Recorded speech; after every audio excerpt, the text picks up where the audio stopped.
জানতে চাই আপনি একাডেমিক এবং গবেষক, কিন্তু এর বাইরেও আপনি একজন অ্যাক্টিভিস্ট। সেই জায়গাটা থেকে আমাদেরকে একটু বলেন যে এই যে সাইফুল শেখের আত্মহত্যা বা কৃষকের সঙ্গে যে বঞ্চনা, এটা কি, এটার দায়টা আসলে কার? এটার দায়টা তো আসলে আমাদের যে পুরো কৃষি ব্যবস্থা গড়ে উঠেছে বহু বছর ধরে তার।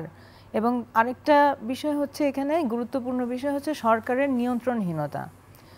এই যে আমরা বাজারের উপর ছেড়ে দিয়েছি, যেটা বলা হচ্ছে যে নিও লিবারেল পলিসি, যে আমি কৃষক এই বছর ভালো উৎপাদন হলো বা সে ভালো দাম পেলো, পরের বছর সে আবার উৎসাহিত হয়ে সেটা প্রোডাকশনে গেল, কিন্তু সে দেখা গেল অনেক বেশি প্রোডাকশন করছে, তার অনেক বেশি উদ্বৃত্ত হচ্ছে, কিন্তু সেখানে আবার স্টোরেজ নাই, গুদাম নাই, কোল্ড স্টোরেজে রাখার ব্যবস্থা নাই, সংরক্ষণ করার ব্যবস্থা নাই। তো এই যে আপস অ্যান্ড ডাউনস, এটার কারণে কৃষকরা সাফার করছেন। বকর ভাই যেটা বললেন যে এই যে কৃষকেরা যখন কোনো বিপদের সম্মুখীন হয়, সেটা আবহাওয়া হতে পারে, সেটা বীজ ভালো না সেটা হতে পারে। আপনি দেখেন বড় বড় যারা শিল্পপতি, বড় বড় যারা মানে প্রভাবশালী ব্যক্তি লোন নিচ্ছেন বিভিন্ন জায়গা থেকে, তারা কিন্তু ঋণ পুনঃতফসিল করার জন্য সুযোগ পাচ্ছেন। কিন্তু কৃষকের যখন এরকম একটা বিপদ হচ্ছে, তারকে কি তার বাড়িতে গিয়ে বা তার খেতে গিয়ে কি দেখা হচ্ছে যে সে কি বিপদের কারণে দিতে পারছেন না? তাকেও তো সেই সুযোগটা দেওয়া যেত, অথবা মওকুফ করা যেত। এগুলো যদি না করা হয় তাহলে তো আমাদের এগুলো ঘটতেই থাকবে। আমি এটা বললাম যে শুধু লোনের দিক থেকে, কিন্তু এগুলো যাতে না হয়, এই ঘটনাগুলো যাতে না ঘটে, সেই দিক থেকেও কিন্তু অনেক কিছু করবার আছে, যেটা সরকারই করতে পারে। আপনি লক্ষ্য করে দেখেন যে এই যে প্রতি বছর এরকম হচ্ছে, কেন উদ্বৃত্ত হচ্ছে, দাম পড়ে যাচ্ছে, এটা হচ্ছে আপনি সব কিছু বাজারের হাতে ছেড়ে দিয়েছেন। এখন বাজারে এভাবে ছেড়ে দিলে তো হবে। ধরেন বিএডিসি একটা প্রতিষ্ঠান, তাদের একটা রোল হতে পারতো যে সারা বাংলাদেশে এই বছর কত পরিমাণ উৎপাদন দরকার, সবজি থেকে শুরু করে বিভিন্ন শস্য, এগুলোর তারা একটা হিসাব দিতে পারত, এবং সেই অনুযায়ী তারা যেখানে যেটা ভালো হয় সেটার একটা পরিকল্পনা দিতে পারত। তাহলে হয়তো এটার যে মানে এই ঘটনাগুলো, বিপর্যয়গুলো আরেকটু কমে আসতে পারত। একটা গেলাম আবহাওয়া, আরেকটা বললাম যে একটা সেন্ট্রাল প্ল্যানিংয়ের মধ্য দিয়ে সেটা করা যায়।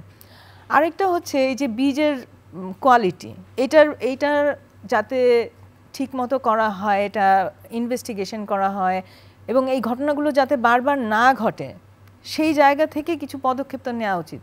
সেই জায়গা থেকে বিএডিসির একটা রোল প্লে করা উচিত, এবং বিএডিসির যে আরও যে বিপণন কেন্দ্র, মানে যে বিপণন ব্যবস্থার সাথে তারা জড়িত থাকার উচিত, সেটা কিন্তু তারা সঠিকভাবে করতে পারছে না। এখানে আমরা দেখছি যে যখন তার দাম বেড়ে যাচ্ছে, এখানে সেটা সরকারের কাছে কেনার কোনো অপশন নাই। আপনি ভারতে দেখবেন যে সেখানে অনেকগুলো পণ্য আছে যেগুলোর জন্য মিনিমাম সাপোর্ট প্রাইস আছে, কিন্তু ওই মিনিমাম সাপোর্ট প্রাইস কিন্তু বাংলাদেশের ক্ষেত্রে নাই, বা সরকারের শুধু যেই চাল কেনে সেটাও তারা ঠিকমতো সময় মতো কেনে না। হয় অর্থ মন্ত্রণালয় থেকে ঠিকমতো টাকা ছাড় দেওয়া হয় না সময় মতো, কৃষকেরা বাধ্য হন তাদের প্রয়োজনে তাড়াতাড়ি বিক্রি করে দিতে ফরিয়াদের কাছে কম দামে। তো এগুলো তো আমরা বছরের পর বছর দেখে আসছি এবং বলে আসছি যে এগুলোকে পরিবর্তন করা দরকার, কিন্তু সেগুলো হচ্ছে না। যে আলু চাষিরা আলু ফেলে দিচ্ছে, আলু ফেলে দিয়ে প্রতিবাদ করছে, কোথাও 7-8 টাকা, কোথাও আরও কমে বিক্রি করতে তারা বাধ্য হচ্ছে। তো তাদের এই যে লোকসান হচ্ছে না, আমরা তো দেখছি, তারা কি ভবিষ্যতে আলু উৎপাদন করবে?